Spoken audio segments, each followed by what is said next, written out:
Sylvester Stallone gives up first-class seat for veteran. Then, the unbelievable happens. Imagine this. You're on a long flight, settling into your seat, when you see a Hollywood legend, none other than Sylvester Stallone, stand up and give away his first-class seat to an elderly veteran. People gasp. The flight attendants exchange glances. At first, it seems like just another feel-good moment. A celebrity doing a good deed. But then, something happens that no one could have predicted. Something that will leave the entire plane, and eventually the whole world, shaken to the core. What happened next? You won't believe it. It's the kind of story that reminds us why we should never underestimate the power of a single act of kindness. But before we dive into the full story, make sure to follow Storygram for more unbelievable, real-life stories that keep you on the edge of your seat. Now, let's get started. Sylvester Stallone settled into his first-class seat, stretching his legs and adjusting his sunglasses. The flight attendants were already whispering about him, nudging each other and smiling. It wasn't every day that a Hollywood icon flew commercial, and certainly not without a massive entourage. But Stallone liked to keep things simple when he could. He was a man who had spent decades in the spotlight, yet he had never lost touch with where he came from. The plane was filling up, and the hum of passengers finding their seats filled the air. Some recognized him immediately, but were too polite or too intimidated to say anything. Others stole quick glances, whispering to their seatmates, as if confirming they weren't just imagining things. As Stallone looked around, his gaze landed on an elderly man standing in the aisle, gripping his boarding pass and looking a little lost. He was tall but thin, his frame slightly bent with age. His uniform, a well-worn military jacket with a few faded patches, told its own story. A flight attendant approached the veteran, checking his ticket. She smiled apologetically and pointed toward the back of the plane. The man nodded, thanked her, and started making his way toward economy. But something about that scene didn't sit right with Stallone. He had grown up respecting the military. His father had been a tough man, and while he hadn't served himself, he had always admired those who did. The way the veteran carried himself, the quiet dignity, the calm patience, reminded Stallone of the man he had met while researching his roles. He didn't think twice. Unbuckling his seatbelt, he stood up. The flight attendant turned, puzzled. Stallone gestured toward the veteran. "Hey, sir," he said, his deep voice carrying over the quiet murmurs of the first-class cabin. The older man turned, surprised. He looked Stallone up and down, his eyes narrowing slightly as recognition dawned. But he didn't say anything. Stallone smiled. "How about we switch seats?" The flight attendant's eyebrows shot up. The veteran blinked. "Excuse me?" Stallone motioned toward his plush first-class seat. "You take mine. I'll take yours." For a moment, the veteran just stared at him. The entire first-class cabin had gone quiet. People were watching, their heads turned toward the unexpected exchange. "I appreciate it, son," the man said finally, his voice gravelly with age. "But I bought my ticket like everybody else." Stallone chuckled. "Yeah, and I bought mine too, and I'm giving it to you." The veteran hesitated, clearly not wanting to impose. He had probably spent his whole life taking orders, never asking for favors. But Stallone wasn't taking no for an answer. He patted the man on the shoulder and motioned for him to take the seat. "Come on, sit down. Relax." The flight attendant was still frozen in place, glancing between Stallone and the veteran as if unsure what to do. But then the older man sighed and nodded. "All right, if you insist." He settled into the seat, running a hand over the armrest, as if it were the first time he had ever been in first class. Maybe it was. Stallone grabbed his carry-on and headed toward the back of the plane, where the seats were smaller, tighter, and less forgiving. The murmurs started almost immediately. Passengers in first class exchanged glances, whispering among themselves. Some pulled out their phones, no doubt texting or posting about what they had just witnessed. One of the flight attendants leaned in as Stallone passed her. "That was really kind of you," she whispered. Stallone just shrugged. Man's earned it. He found his new seat, an aisle seat near the middle of the plane. A far cry from first class, but he didn't care. He had spent enough time in the ring, in the trenches of Hollywood, to know that comfort was a luxury, not a necessity. But just as he was settling in, something happened. Something no one, least of all Stallone, could have seen coming. The moment Stallone sat down in his cramped economy seat, he could feel the difference. The legroom was tight, the seat was firm, and the air felt a little thicker back here. Not that he minded. He'd spent years pushing his body to its limits, training for roles, living through the grind of Hollywood. A few hours in economy was nothing. The passengers around him, however, weren't as indifferent. That was really something back there, a man across the aisle said, leaning slightly toward him. He was in his late 40s, wearing a polo shirt, and had the look of someone who worked a comfortable office job. Stallone gave a small nod. Just seemed like the right thing to do. A woman a few rows up turned in her seat. "Are you really Sylvester Stallone?" He smiled. "Last time I checked." The murmurs spread through the cabin. People whispered to each other, eyes darting toward him. Some tried to be discreet about sneaking photos, while others weren't as subtle, holding up their phones and snapping away. Stallone had been famous for most of his life. He was used to the attention. Then, a flight attendant appeared beside him, her expression somewhere between amused and concerned. "Mr. Stallone, are you sure you don't want to return to first class? We can find a way to—" "I'm good," he said, cutting her off gently. She hesitated, then nodded and walked away. The plane continued boarding, passengers squeezing past, overhead bins filling up. But just as it seemed things were settling down, a voice from the front of the plane cut through the hum of conversation. "No way. No way." Heads turned. A tall, broad-shouldered man in a dark blue suit was standing near the first-class cabin, pointing toward the seat Stallone had given up. His reaction was loud and animated, like he couldn't believe what he was seeing. "I don't believe it," he said, shaking his head. "You're telling me Stallone gave up his seat for a veteran?" The flight attendant near him nodded cautiously. "Yes, sir." The man let out a low whistle. "That's incredible." Passengers were watching now, intrigued. The energy on the plane had shifted. It wasn't just about a celebrity on board anymore. It was about what that celebrity had done. Then, the man in the suit did something no one expected. He turned, scanned the first-class cabin, then looked down at his own ticket. Without a word, he pulled his carry-on from the overhead bin and stepped into the aisle. A flight attendant approached him, confused. "Sir, is everything all right?" The man nodded, then gestured toward the seat he had just vacated. "Give it to someone who deserves it." The flight attendant blinked. "I'm sorry. I don't need it," the man said simply. "If Stallone can do it, so can I." The murmurs swelled. People in first class exchanged looks. It was an unspoken rule that no one ever voluntarily gave up a first-class seat. But now, Stallone had done it, and this man had followed suit. A ripple effect had begun. A woman in first class, elegantly dressed with a designer bag in her lap, let out a soft chuckle. "You know what?" she said, standing up. "I'll take economy too." Another businessman checked his watch, sighed, and unbuckled his seatbelt. "Me too."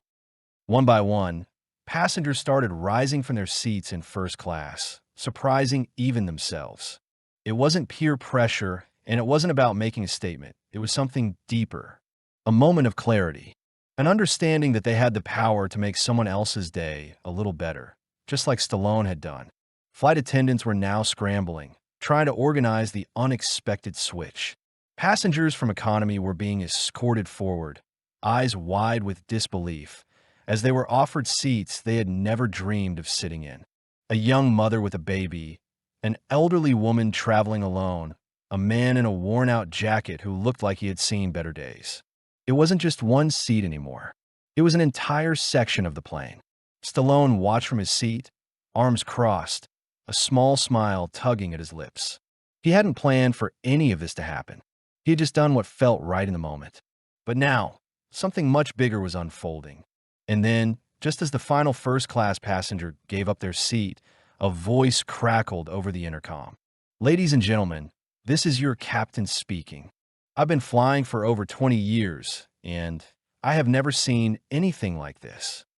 The cabin fell silent. Every passenger, from first class to economy, was listening. "I think we just witnessed something pretty special today," the captain continued. So before we take off, I want to say one thing. Thank you. A pause. And Mr. Stallone, I think you just started something none of us will forget. The plane erupted in applause.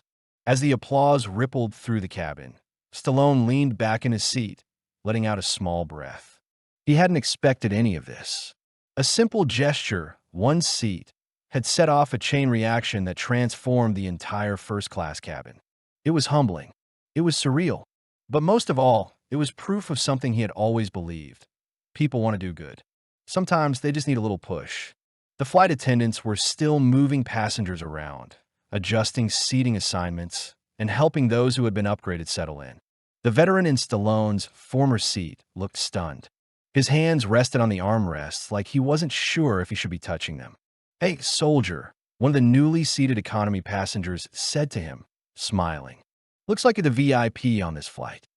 The older man chuckled, shaking his head. "I don't know about that." Stallone watched as the mother who had been moved to first class bounced her baby on her lap, her eyes glistening with gratitude.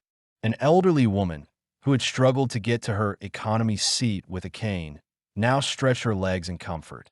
The businessman who had given up his seat stood near the back, chatting easily with another passenger like they had known each other for years. A sense of warmth spread through the cabin. It wasn't just a flight anymore, it was a moment. A moment that every person on that plane would carry with them long after they landed.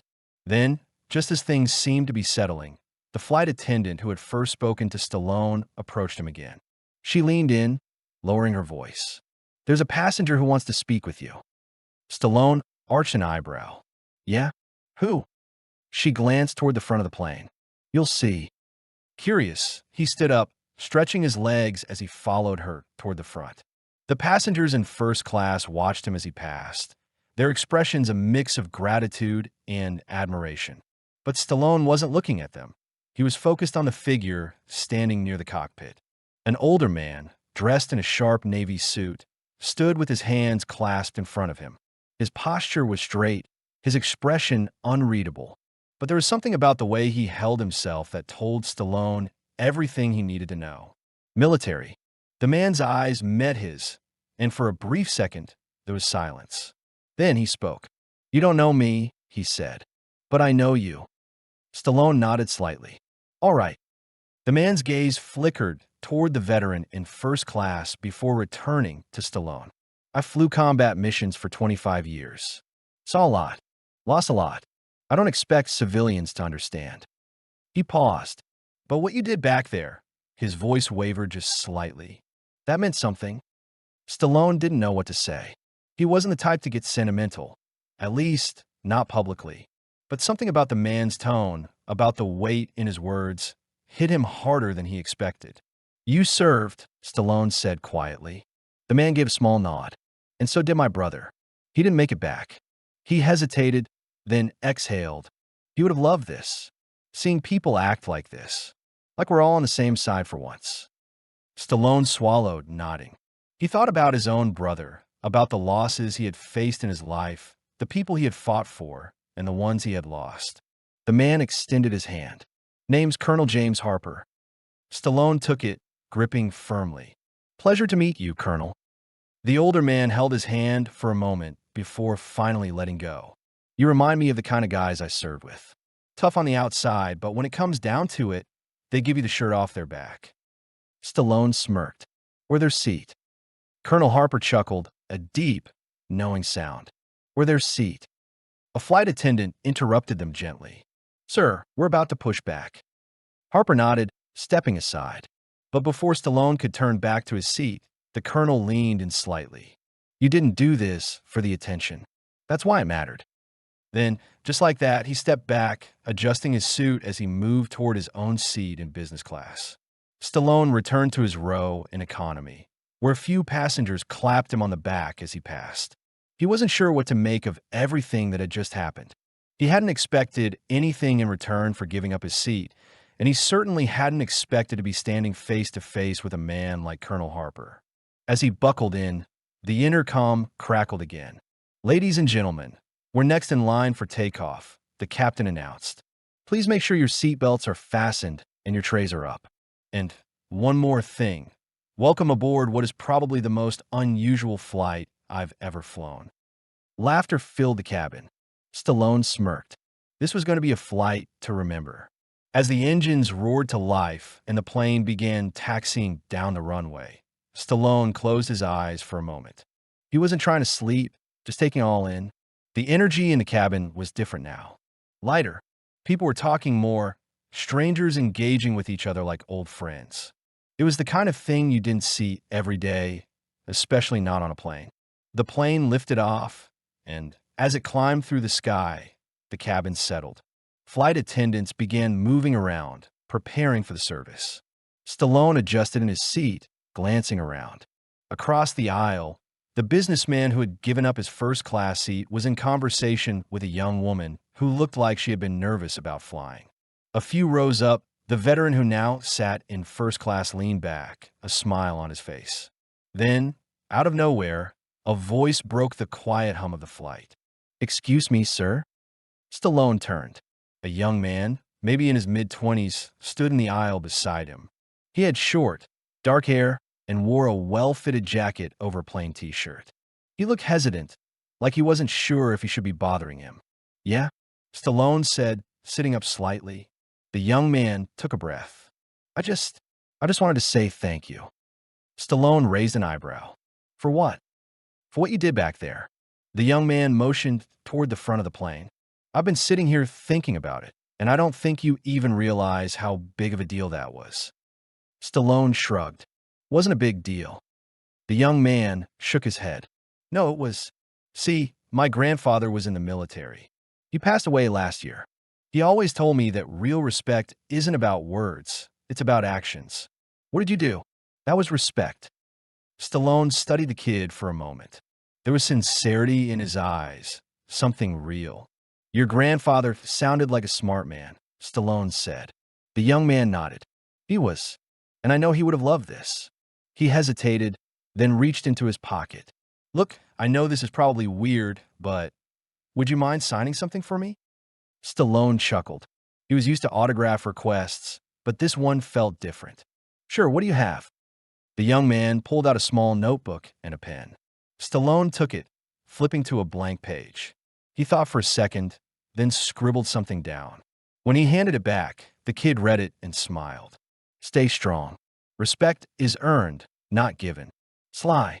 The young man looked up. "Thank you." Stallone nodded. "Take care of yourself." The kid returned to his seat, and Stallone leaned back once again. He wasn't the kind of guy who got wrapped up in sentimental moments, but today was different. Something about this flight, about the people on it, was different.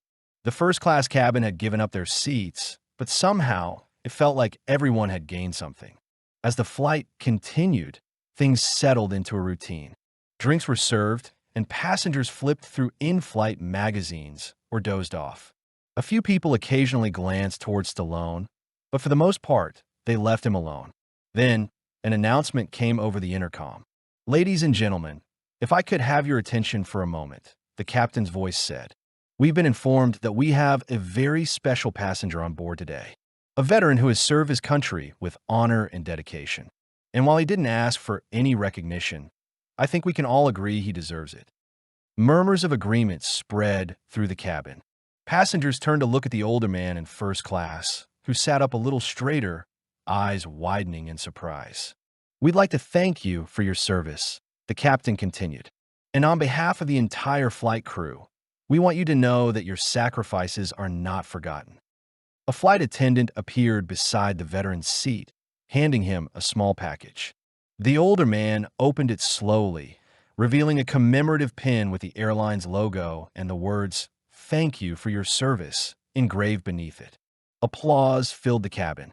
The veteran, clearly moved, gave a small nod of appreciation. Stallone watched as the moment unfolded, a smile tugging at the corner of his lips. He hadn't done any of this for recognition. He hadn't done it to start movement. But somehow, that one small action had set off a series of moments that none of them would forget. Then, just as the applause was dying down, the veteran stood up. With quiet confidence, he turned toward the passengers, scanning the faces around him. "I appreciate this," he said, his voice steady. "But I didn't serve for applause." The cabin fell silent. "I served because I believed in something bigger than myself. And seeing what happened here today, seeing people look out for each other, putting someone else before themselves, that's what it's all about." He glanced towards Stallone. "So thank you, not just for the seat, but for reminding me that good people are still out there." With that, he sat back down. The silence held for a beat longer, and then, once again, the cabin erupted into applause. Stallone exhaled, shaking his head slightly. He hadn't expected any of this. And somehow, it still wasn't over. The applause faded as the plane cruised at altitude. Conversations picked up again, but there was an undeniable shift in the atmosphere. People who had boarded as strangers now exchanged stories, smiles, and knowing glances. The barriers that usually existed on flights, where everyone kept to themselves, buried in books or headphones, had dissolved. Stallone sat quietly, observing. He wasn't the type to get caught up in grand speeches or sentimental moments, but today felt different. The veteran's words lingered in his mind. "I didn't serve for applause." That kind of humility was rare, and it carried a weight that he deeply respected. A flight attendant passed by, pausing at his row. "Can I get you anything, Mr. Stallone?" He shook his head. "I'm good, thanks." She hesitated, then smiled. "What you did today, it really meant a lot to people." He just nodded, and she moved on. A few minutes later, Colonel Harper reappeared, making his way down the aisle. He stopped beside Stallone's row and motioned toward the empty seat next to him. "Mind if I sit for a minute?" Stallone gestured for him to go ahead. The colonel eased into the seat, resting his hands on his knees. I've been flying for decades, and I've never seen anything like what happened back there." "Me neither," Stallone admitted. Harper studied him for a moment. "Most celebrities wouldn't have done what you did." Stallone smirked. "Most people wouldn't have, period." The colonel chuckled. "Fair enough." Then his expression grew more serious. "But you did, and not just for the cameras. I saw it. You didn't even think twice." Stallone shrugged. Seemed like the right thing to do. Harper nodded slowly. When I was in command, I used to tell my men that the real test of character isn't what you do when people are watching. It's what you do when no one is." Stallone didn't say anything. He didn't need to. Harper sighed, glancing toward the front of the plane, where the veteran was still sitting, looking out the window. "That man up there? He's seen things most people can't imagine. And I guarantee you, today meant more to him than he'll ever admit." Stallone followed his gaze. The veteran wasn't smiling, wasn't crying. He was just sitting there, quiet and composed. But there was something different about his posture now. He didn't look lost in thought anymore. He looked at peace. Harper stood up, adjusting his jacket. "I just wanted to say that, and to shake your hand again."